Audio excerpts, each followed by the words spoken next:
갇힌 자는 나를 부끄러워하지 말고 오직 하나님의 능력을 따라 복음과 함께 고난을 받으라.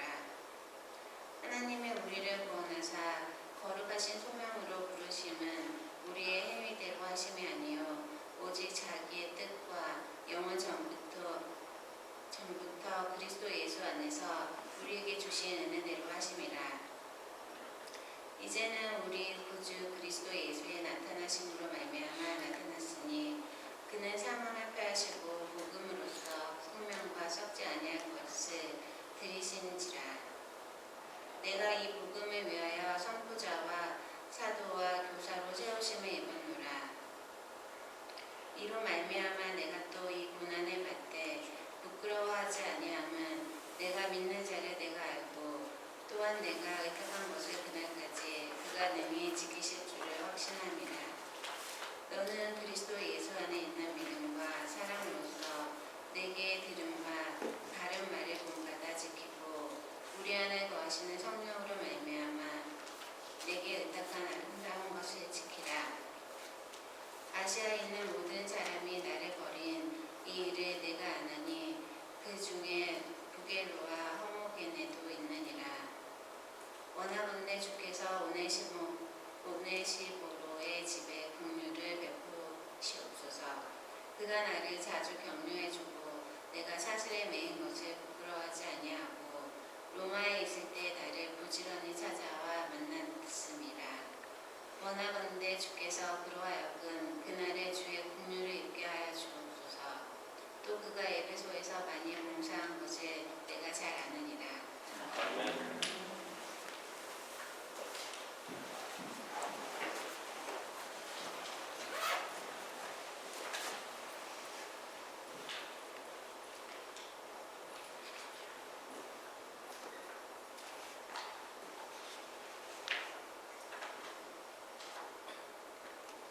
지난주 말씀에서는 저희가 너는 뭐라는 말씀을 같이 살펴보았습니까? 너는 돌이라.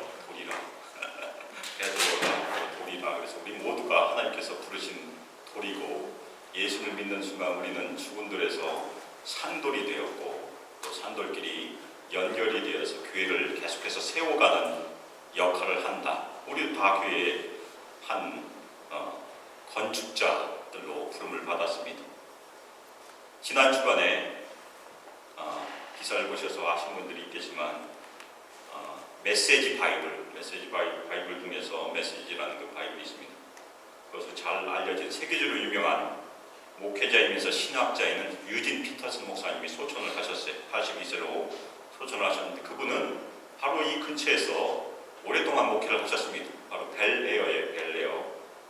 우리 두 가족이 그곳에 사시는데 벨에어에 있는 크라이스트 워킹 프레스비테리안 처치에서 1991년까지 29년을 목회하셨어요. 그리고는 리전트 칼리로 옮기셔서 오랫동안 그곳에서 영성신학을 가르치셨죠. 많은 책들을 저서를 하셨습니다. 그분의 대표 저서 중에 하나가 한 길 가는 순례자라고 이렇게 번역이 되어 있는데 Long Obedience in the Same Direction, 영어 제목은 그렇습니다. 긴 순종이라는 그런 뜻이에요. 그 책 제목처럼 그분은 이 지상의 삶을 순례의 길을 마침으로, 긴 순종을 마침으로 하나님께 돌아간 것이에요. 유진 피터슨 목사님처럼 우리 모두도 언젠가는 똑같은 길을 걷게 됩니다. 예외가 없어요. 다른 것은 예외가 있을지라도 그것은 전혀 예외가 없습니다. 다 하나님께 돌아간다는 그런 길을 저희가 가야 됩니다. 우리는 마지막 때를 살고 있어요. 오늘 말씀에 보면 그날까지라는 말이 등장을 하는데 그날이 마지막 날이, 물론 그날은 우리 육신이 죽는 날이 아닙니다.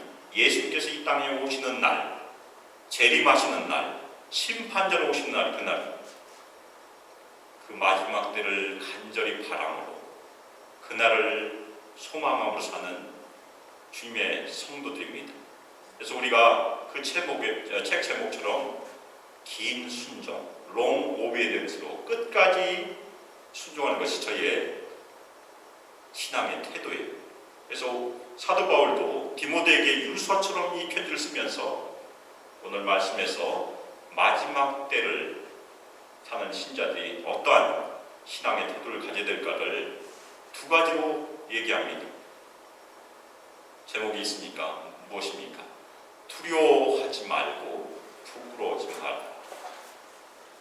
두 가지가 아주 중요한 명령입니다. 그래서 먼저 마지막 때를 사는 신자들은 두려워하지 말아야 된다고 사도 바울은 디모데에게 이야기하고 있습니다. 그래서 6절에 보면 두려워하지 않기 위해서 사도 바울이 디모데에게 생각하게 하는, 기억하게 하는 일이 하나 있어요. 그것은 하나님의 은사를 기억하도록 촉구를 합니다. 그 은사는 새로운 은사가 아니에요. 사도 바울이 디모데에게 안수할 때 그 안수를 통해서 하나님께서 디모데에게 이미 주셨던 은사입니다. 그런데 저희가 신앙생활을 하다 보면 하나님의 은사를 받았을 때는 열정적으로 뜨겁고 감동이 있고 기쁨이 있지만 세월이 지나면서 점점 열정이 사라지고 밋밋해지게 돼 있어요. 어떤 때는 미지근하고 더 나가면 어떻게 됩니까? 냉랭하게 되죠. 차갑게 됩니다. 그래서 사도 바울은 이 디모데가 처한 그런 어려운 환경에서 디모데에게 꼭 필요한 일이 무엇일까? 첫 번째는 하나님의 은사를 다시 한번 일깨워 주기를 생각한다고 얘기합니다. 왜 그렇게 했습니까? 디모데는 지금 혼자예요. 자신을 이제껏 인도했던 스승이 감옥에 갇혔습니다. 지난주인가 지지난주인가 우리 백태욱 집사님이 로마에 가서 바울이 갇혔던 감옥을 보았대요. 지금도 있다고 합니다. 제가 영화에서 보니까 그것은 땅속에 있는 감옥이에요. 우리가 영화에서 그냥 보는 감옥이 아니고 사람들이 지나다니는 감옥이 아니고 땅속에 사람이 들어가 있고 뚜껑이 위에 있어요. 위에 토굴처럼 있는 전혀 나올 가망이 없는 그런 감옥에 갇혀 있고 디모데는 혼자예요. 그래서 혼자 있기 때문에 당연히 디모데가 두려워했을 것입니다. 그래서 그 두려워하는 디모데에게 너에게 이미 주신 하나님의 은사를 다시 일깨우기 위해서, 다시 불을 붙이기 위해서 너를 생각한다. 그렇게 얘기하고 있습니다. 사도 바울은 하나님께서 우리에게 주신 마음은 두려워하는 마음이 아니라고 얘기합니다. 오히려 능력과 사랑과 절제하는 마음을 주셨다. 그렇게 디모데에게 설명하고 있어요. 그런데 이 마음이라는 단어는 원래 영이란 단어입니다. 그래서 우리에게 두려운 마음을 주는 영은 성령께서 하신 일이 아니란 얘기입니다. 성령께서 하신 일은 담대함을 주는 것이지 두려운 마음을 주지 않는다는 얘기. 우리가 성령 충만하면 두려움이 사라지는 경험들을 간혹 해요. 그래서 성령께서 주신 마음은 세 가지로 사도 바울이 얘기합니다. 무엇입니까? 능력과 사랑과 절제. 근데 사도 바울이 두려워하다는 이 말을 쓸 때 이 두려워하다는 말은 성경 외에서는 전쟁을 하다가 도망간다는 말을 쓰는 것입니다. 그래서 비겁하다, 겁쟁이다 그런 말이에요. 디모데는 아마도 에베소에 있는 거짓 교사들, 거짓 가르침 때문에 어려움을 많이 겪었을 것이고 그리고 우상 숭배가 아주 팽배했던 곳이었습니다. 자신이 겪고 있는 어려운 그렇지 내적인 어려움이에요. 외부에서는 우상 숭배 때문에 겪는 그런 박해가 있었을 것이고 그런 어려움 때문에 두려움에 사로잡혔을 가능성이 있어요. 바로 그것 때문에 바울은 디모데에게 이미 하나님께서 주신 성령의 은사를 다시 불붙이기를 원했던 것입니다. 저희도 똑같아요. 하나님을 잘 섬기기 위해서는 우리에게도 열정이 필요해요. 그래서 우리도 정기적으로 우리 열정에 다시 불을 붙일 필요가 있습니다. 그래서 많은 교회들이 부흥회를 하거나 성경 사격을 하는 이유가 거기 있어요. 우리가 특별히 열심히 연합해서 합심해서 기도하는 이유가 거기 있습니다. 우리에게 이미 주신 여러 가지 은사들이 다시 한번 불붙기 위해서 저희는 늘 기도해야 된다는 그런 말씀입니다. 성령의 능력이 두려움을 내쫓습니다. 지난주인가 제가 한 짧은 비디오 클립을 봤어요.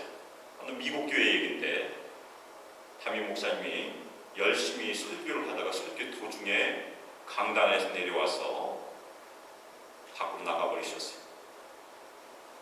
그래서 그 목사가 가까스로 예배를 어떻게 마치고 그 교회 집사님들이 담임 목사를 찾아갔는데 담임 목사가 행방불명이 됐어요.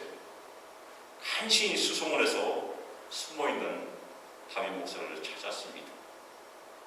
그리고 그 교회 남자 집사님들이 아침 7시부터 8시까지 매일 기도를 했다고 합니다. 그 담임 목사를 위해서. 담임 목사가 다시 한번 두려움을 버리고 담대함을 회복할 수 있도록.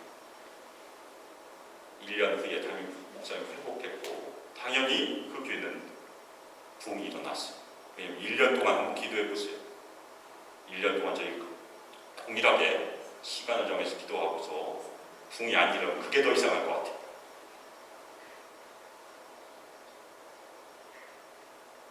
강단에서는 목회자도 두려울 때가 있다는 얘기입니다. 디모데도 두려움이 있었고 당연히 많은 목회자들이 두려움을 가지고 말씀을 전할 때가 있을 것입니다. 이 두려운 마음, 성령께서 주신 마음이 절대 아니에요. 오히려 성령께서는 늘 우리가 능력으로, 사랑으로, 절제로 두려움을 이기길 원하십니다. 그렇지만 우리는 디모데처럼 다 두려운 마음을 가지고 있어요. 특별히 고난과 어려움을 우리는 두려워합니다. 피하고 싶고 어떤 때는 도망가고 싶어요.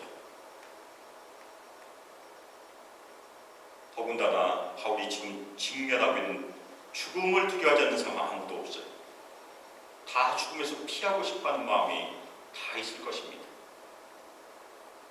우리가 이 지상의 삶에서 겪어야 할 고난과 어려움, 그리고 마지막 고난, 죽음에 대한 두려움을 극복할 수 있는 것은 하나님께서 주신 성령의 능력밖에 없다는 얘기입니다.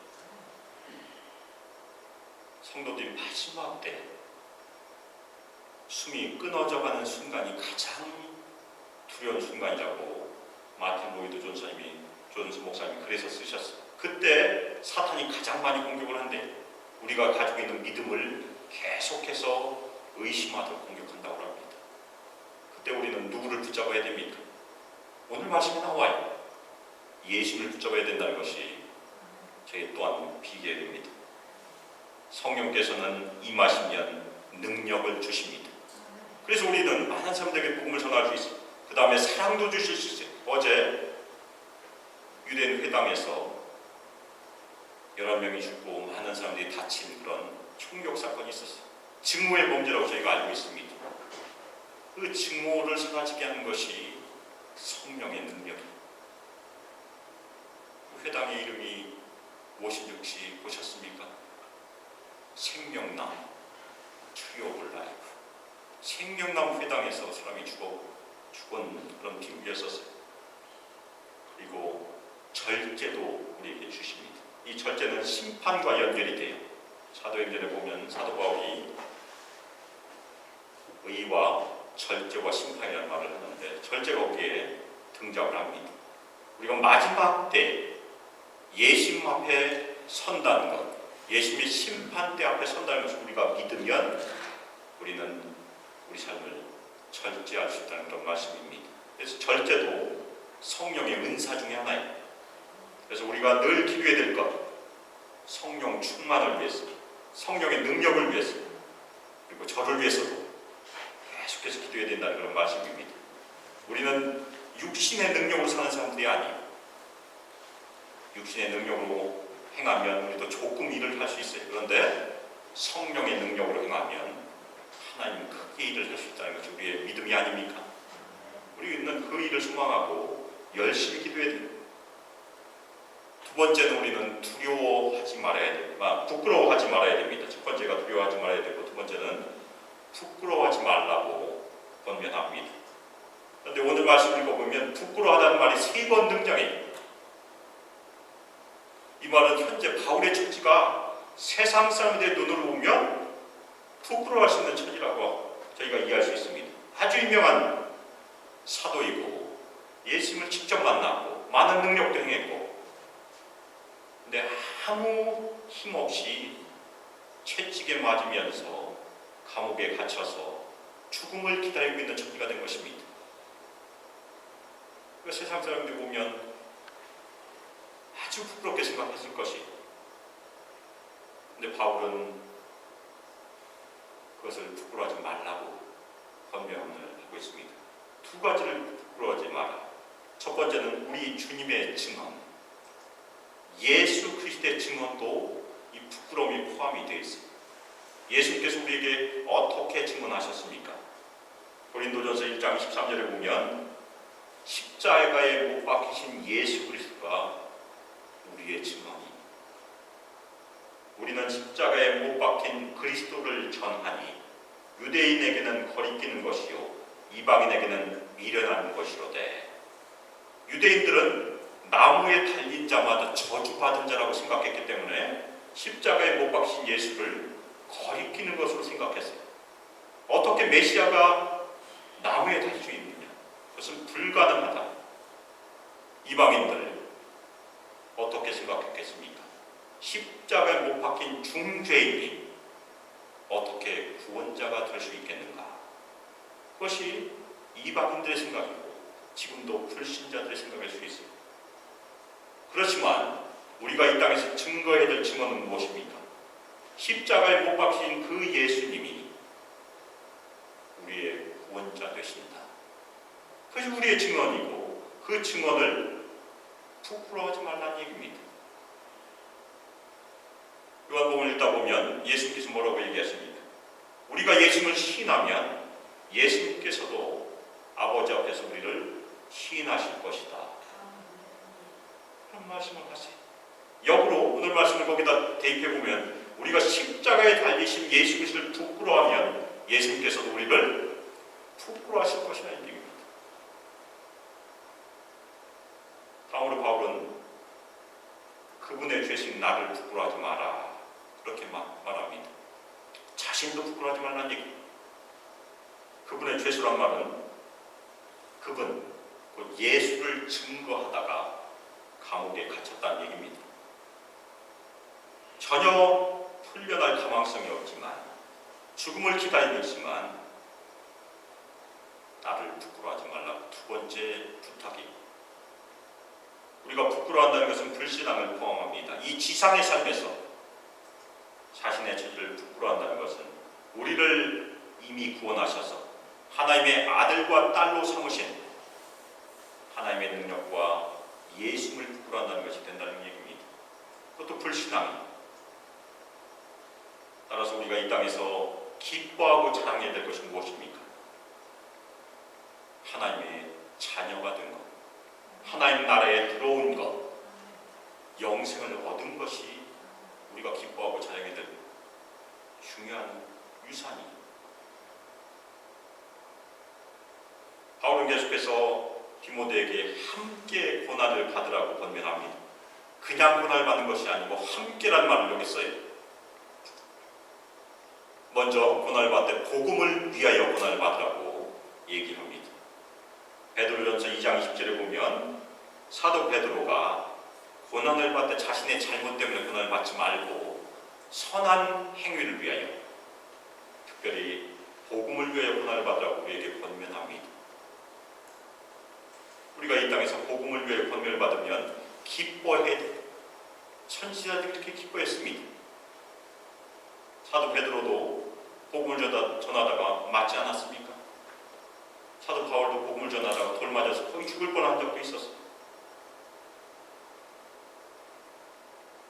이제 사도 바울은 고난을 받되, 복음을 위하여 고난을 받되 하나님의 능력으로 고난을 받으라고 얘기합니다. 고난에도 하나님의 능력이 필요하다는 얘기입니다. 우리는 자신의 힘이 아니고 하나님의 능력으로 고난을 인내하고 뚫고 지나가야 된다는 그런 말씀이 마지막 고단은 우리의 육신적인 죽음은 우리의 능력으로는 절대 뚫고 지나갈 수 없습니다. 그때는 진짜 하나님의 능력이 필요합니다. 하나님의 돌보심이 필요해요. 그것이 우리의 믿음입니다. 바울이 여기서 함께 고난을 받으라는 그 함께란 말에 저희가 주의를 기울여야 됩니다. 바울은 디모데를 자신의 고난으로 동참시키고 초청하고 있는 것입니다. 바울과 디모데는 오랫동안 사역에 같이 동역했어요.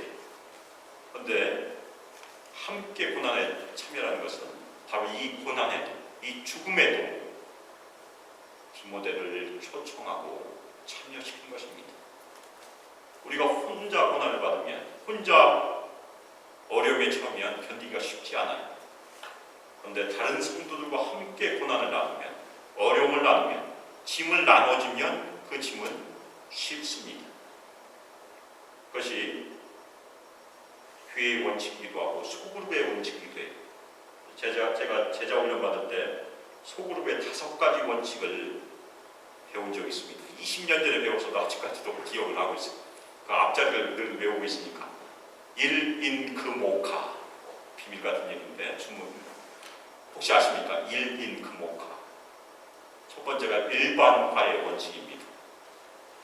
두 번째가 인간 상호 간의 학습, 그룹의 작심, 모방, 맨 마지막과 카가 카타르시스입니다. 그런데 우리가 소그룹에서 만나서, 우리 모임에서 만나서 자신의 어려움을 얘기하다가 다른 성도들도 어려움을 얘기하게 되면 자신의 어려움이 상대화될 수 있어요. 이제까지 나만 이런 어려움이 있었는데 다른 사람 얘기 다 듣고 보니까 다른 사람들도 비슷한 어려움이 있어서 자신이 갖고 있는 어려움이 별거 아니다라는 생각이 들 때가 있습니다. 그것이 일반화의 원칙. 또 하나 중요한 원칙이 무엇입니까? 우리는 자신의 얘기를 이야기하는 순간 치유가 일어날 때가 많이 있습니다. 말을 하는 순간, 그것이 맨 마지막에 있는 카타르시스입니다. 그래서 우리는 나눠야 되는 것입니다. 우리는 그래서 함께 울고 함께 즐거워야 된다는 그런 말씀입니다. 우리 소망교회 공동체, 그리고 우리가 속으로 모이는 가장 중요한 이유는 하나님께서 우리에게 주신 은혜도 나누고, 우리가 겪는 어려움도 나누고, 고난도 나누고, 슬픔도 나누고, 여러 가지를 나누라고 모이게 하신 공동체라는 그런 말씀입니다. 그것이 우리가 이 땅에서 누릴 수 있는 공동체 유익이기도 합니다. 사도 바울은 계속해서 마지막 때를 사는 성도들이 가져야 될 태도 또 하나를 얘기하고 있습니다. 그것은 디모데에게 아주 중요한 그런 확신이었어요. 그것이 소명입니다. 바울은 자신의 소명에 대해서 디모데에게 소개를 하고 있습니다. 디모데에게 자신과 디모데는 하나님의 복음 사역자로 고난에 동참하는 자신들을 이미 구원하셨다고 얘기합니다. 구원은 이미 이루어진 것이 과거의 사건입니다. 또 하나 소명도 과거의 사건이 이미 거룩한 소명으로 부르셨다고 얘기해요. 이 소명과 부르심은 같은 말에서 파생된 얘기입니다. 똑같은 말이에요. 사도 바울이 소명을 굉장히 강조하고 있는 말입니다. 이 거룩한 소명은 어떤 의미를 포함하고 있습니까? 이 거룩하다는 것은 이미 하나님께서 우리를 구별하셨다는 얘기. 어떻게 구별하셨습니까? 죄와 사망에 처했던 우리를 먼저 구원하셔서 빛의 자녀로 구별하신 것이 먼저 거룩하게 하신 일입니다. 우리는 거룩한 존재가 되었어요. 아멘입니까? 또 하나는 우리 모두에게 소명을 주셨는데 신자들 편에서는 온전한 헌신으로 하나님께 순종하는 것이 거룩한 소명입니다. 두 가지가 다 포함이 되어 있습니다. 거기에는 예외가 없어요. 바울만 소명받은 것이 아니고, 디모데만 소명받은 것이 아니고, 목회자인 저만 소명받은 것이 아니고, 우리 모두 다 거룩한 소명을 다 받으셨습니다. 아멘입니까? 그런데 그 거룩한 소명은 창세 전부터 영원 전부터 이루어졌다고 얘기합니다. 하나님의 은혜에 따라서 우리는 부르심을 받았지만 그것은 지금 사건이 아니라는 얘기. 사도 바울은 영원 전부터 그리스도 예수 안에서 하나님의 은혜를 따라 주어졌다고 얘기하고 있습니다. 아멘입니까? 우리는 다 은혜로 받았다는 것을 믿고 고백하고 있어요. 그런데 그 은혜는 우리가 상상도 하기 전, 바로 영원 전부터 하나님의 목적과 계획에 따라 이루어졌다고 얘기합니다. 그것이 하나님의 작정이, 우리는 전혀 하나님을 알지 못했어요. 예수님도 알지 못했고, 근데 하나님께서 우리를 미리 하시고 작정하시고 하나님의 은혜로 우리를 구원하실 것을 영원전에 계획하셨다는 놀라운 선포입니다. 그것은 과거의 사건이에요. 그럼 지금은 어떻습니까? 사도 바울은 지금 우리에게 주어진 은혜를 또 얘기합니다. 바로 예수 그리스도의 나타나심을 통해서 나타내어졌다, 이렇게 선언하고 있습니다. 하나님께서 우리 한 사람 각자를 구원하시기 위한 그 영원전에 작정하셨던 계획이 예수님께서 이 땅에 육신을 입고 오심으로, 그리고 예수님께서 사역을 하심으로, 예수님께서 십자가에서 죽으심으로, 그리고 부활을 하심으로 나타나여졌다. 그것이 우리가 고백하는 복음의 내용입니다. 예수님께서는 성경대로 이 땅에 오셨습니다. 아멘입니까? 성경대로 사역하셨어요. 그리고 성경대로 죽으시고 성경대로 부활하셨어요. 그것이 예수님의 사역이, 그것이 지금 일어났다는 얘기입니다.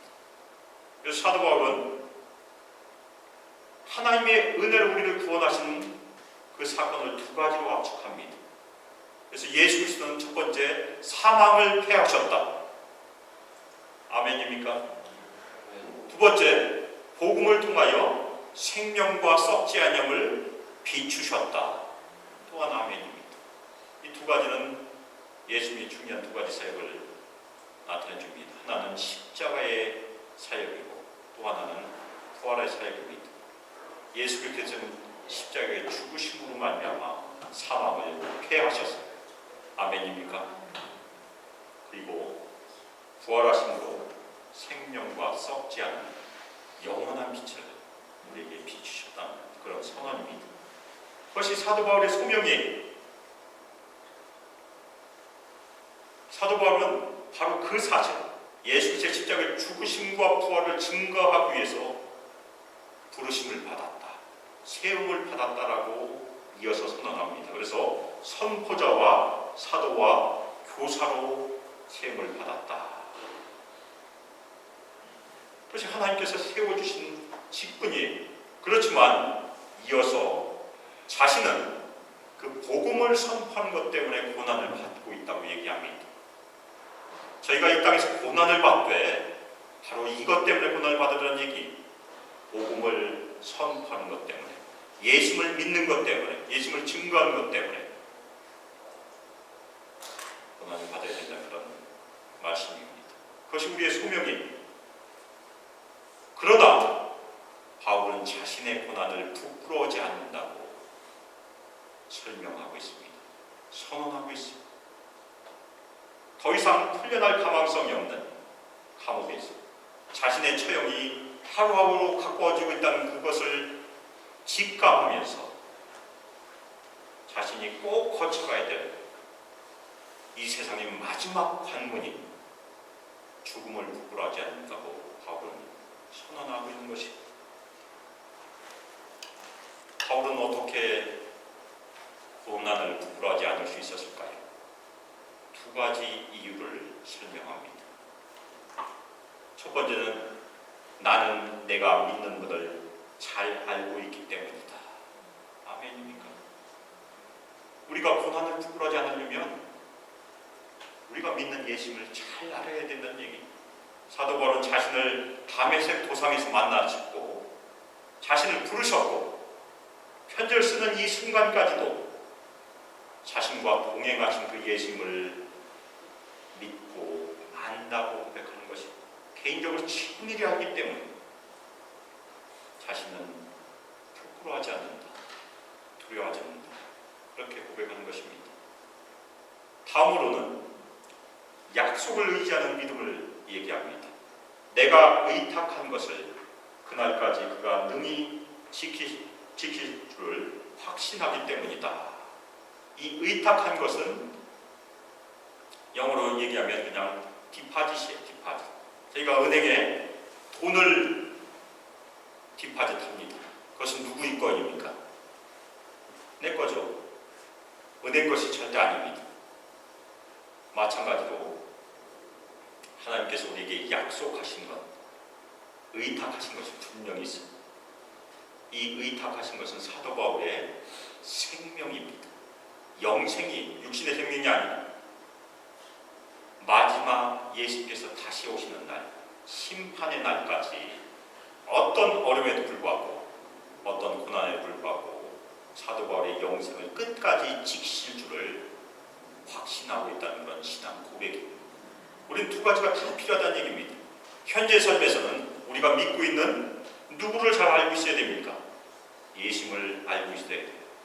그리고 어떤 재난을 당하더라도 우리의 육신의 생명이 끝나더라도 예수님께서는 반드시 우리의 영생을 지켜주실 것이라는 소망과 확신과 약속에 대한 믿음이 우리를 지켜주신다는 그런 말씀입니다.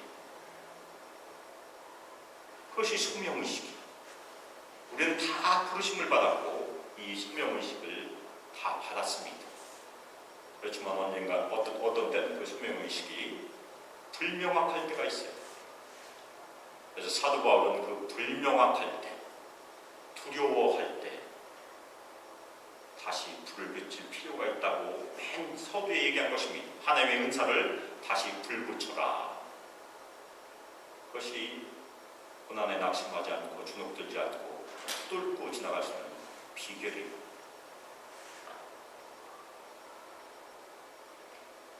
바울은 이어서 디모데에게 직접적으로 권면합니다. 마지막 날을 사는 신자들이 꼭 해야 될 일, 맡겨진 아름다운 것을 지켜라. 그렇게 권면하고 있습니다. 그래서 13절에 보면 자신에게로 들은 바 말씀의 본, 표준을 지키라고 명하고 있습니다. 우리 성경에는 번역을 바른 말을 본받아 지키라 이렇게 되어 있는데 원어를 그대로 번역해 보면 바른 말의 본을 지켜라 이렇게 번역할 수 있습니다. 무슨 얘기냐면 사도 바울이 디모데에게 전수해 준 내용이 있어요. 그것이 바른 말씀의 본, 표준, 교리의 표준을 뜻하고 있습니다.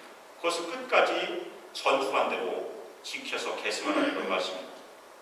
그리고 14절에는 우리 안에 거하신 성령을 통하여 디모데에게 맡겨진 아름다운 것을 지키라고 명령합니다. 그런데 이 맡겨진 것은 앞에 의탁한 것과 똑같은 말입니다. 그런데 내용은 약간 달라요. 사도 바울에게 의탁된 것은 사도 바울의 영생을 의미했다면 이 디모데에게 의탁한 것은 무엇입니까?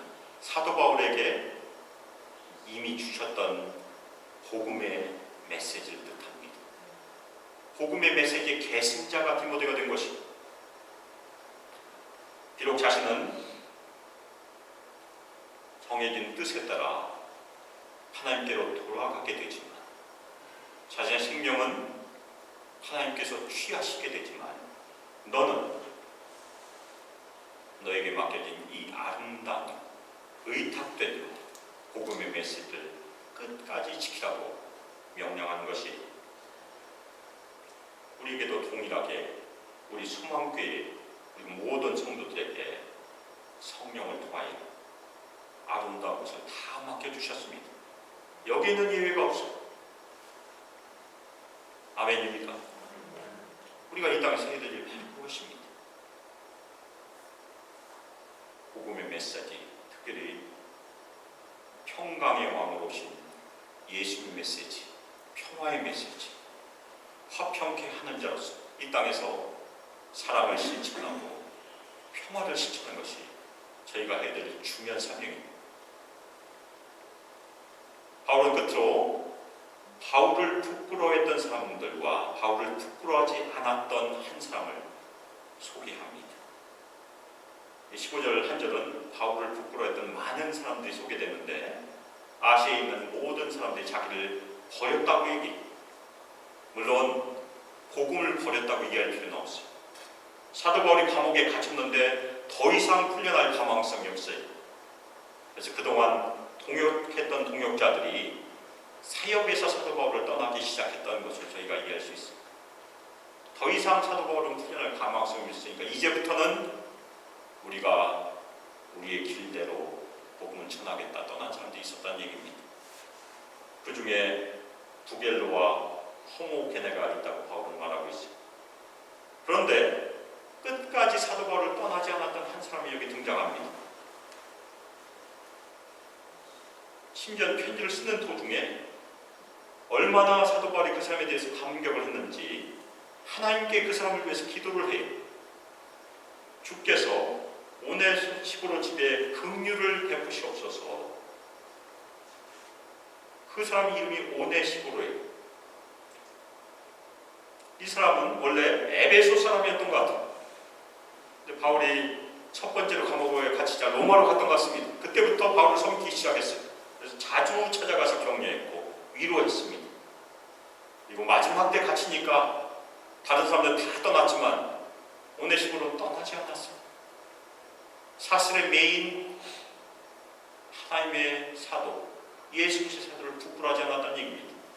더 이상 가망성이 없는 사람을 끝까지 보필했던 휴메일 군이 아마도 저희가 추측하기는 바울이 참형당한 그 순간까지도 오네시모로는 감옥을 떠나지 않았을 것입니다. 그래서 바울은 오네시모로를 위해서 축복 기도를 하고 있습니다. 주께서 그로 하여금 그날에 주의 긍휼을 입게 하옵소서. 주께서 우리 모든 성도들로 하여금 그날에 주의 긍휼을 입게 하옵소서. 아멘입니다. 제가 일주일 살면서 가장 많은 기도의 언어는 하나님 저를 불쌍히 여겨주세요. 그런 기도 많이 해요. 특히 주일날 여기 올라오기 전엔 더 많이 합니다. 하나님께서 불쌍히 여겨주셔서 여기 올라옵니다. 그것이 우리가 늘 기도해야 되는 것입니다. 하나님께서 우리를 불쌍히 여겨주시기 때문에 매일 숨을 쉬고 기도할 수 있습니다. 저희가 늘 감사하고 이 땅에서 기뻐야 될 하나님의 중요한 은혜입니다.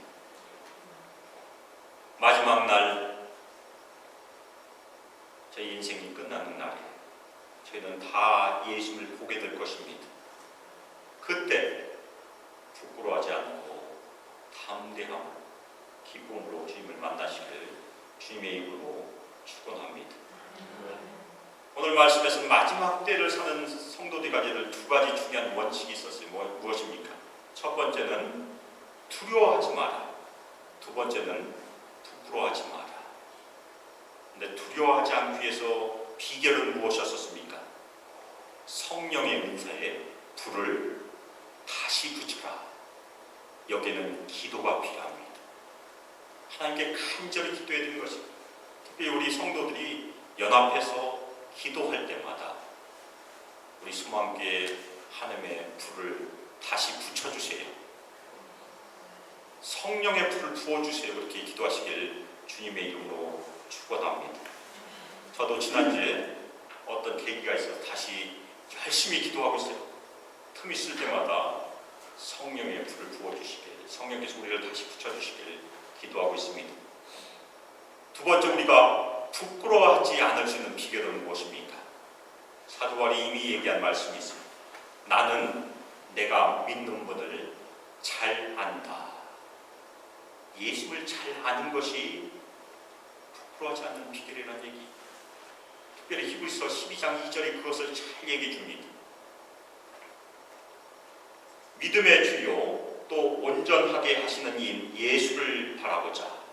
그는 그 앞에 있는 기쁨을 위하여 십자가를 참으사 부끄러움을 개의치 아니하시더니 하나님 보좌 우편에 앉으셨느니라.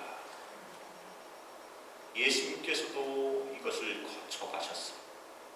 십자가를 거쳐가셨고 부끄러움을 다 거쳐가셨습니다. 기쁨을 위하여, 부활의 기쁨을 위하여, 온 성도들을 다 부르시는 그 기쁨을 위하여 십자가를 참으셨던 선언이, 따라서 우리 성도들이 이 땅에서 바라봐야 될 예수님은 누구입니까? 바로 믿음의 주요, 온전케 하시는 예수님을 바라보라고 히브리서 기자는 저에게 촉구하고 있습니다. 이 땅에서 예수 그리스도를 더 아시고 더 잘 믿으시길 주님의 이름으로 축원합니다. 매일매일 지난주 말씀처럼 주는 그리스도시요 살아계시는 하나님의 아들이라는 고백을 주님께 드리길 주님의 이름으로 축원합니다. 그리고 우리의 믿음의 주, 믿음의 저자이시고 우리의 믿음을 온전케 하시는 예수님을 매일 바라보시고 특별히 성령의 능력으로 우리의 열정을 다시 불붙여 주시길 간절히 기도하시길 주님의 이름으로 축원합니다. 그 일들을 통해서 우리 소망교회가, 우리 모든 성도들이 이 땅에서 두려움이 없는 신앙, 부끄러움이 없는 신앙, 담대함으로 헌신한 신앙, 긴 순종으로 예수 만날 때까지 순종하는 신자들이 다 되시길 예수 그리스도의 이름으로 축복하며 기도합니다. 아멘. 이 시간 합심해서 기도하실 때 오늘 두 가지 비결을 말씀드렸습니다. 저희가 두려워하지 않기 위해서는 성령의 은사가 필요하다. 이미 우리에게 주신 은사들이 있을 것입니다. 그래서 하나님께서 우리를 불쌍히 여겨주셔서 우리에게 다시 한번 열정을 주시고 우리 안에 있는 열정에 다시 불을 붙여주시기 시간 합심해서 기도하고, 또 하나는 우리가 부끄러워하지 않기 위해서 우리가 믿고 있는 예수를 더욱더 잘 알 수 있도록, 예수를 바라볼 수 있도록 우리 신앙을 지켜주시길 이 시간 합심해서 기도하겠습니다. 기도하겠습니다. 이제는 주 예수 그리스도의 은혜와 하나님의 사랑과 성령 하나님의 교제와 능력 부어주심이 이 땅에서 주 예수 측에 순종하며 그 주님을 늘 간절히 소망하고 잘 알며 주께서 저에게 주신 그 은사를 하나님의 능력으로 다시 불붙여서 이 땅에서 하나님께서 사용하시며 하나님께서 이끄시는 교회, 소망교회 공동체를 이루어가기를 소망하는 저희 소망교회 가족들과 함께하기를 주 예수 그리스도의 이름으로 축복하며 기도합니다. 아멘.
제가 광고를 안 해서 그냥 가셨나?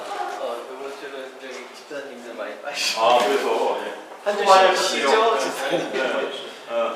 이번 주 쉬죠. 가만 있어보라. 어차피 백대욱 집사님은 그때까지 못 오시니까 예외고 이제 소 집사님 뭐 다음 주 오시면 같이 해야 되겠네. 네. 각자 연습 좀 하고 그래야 되네.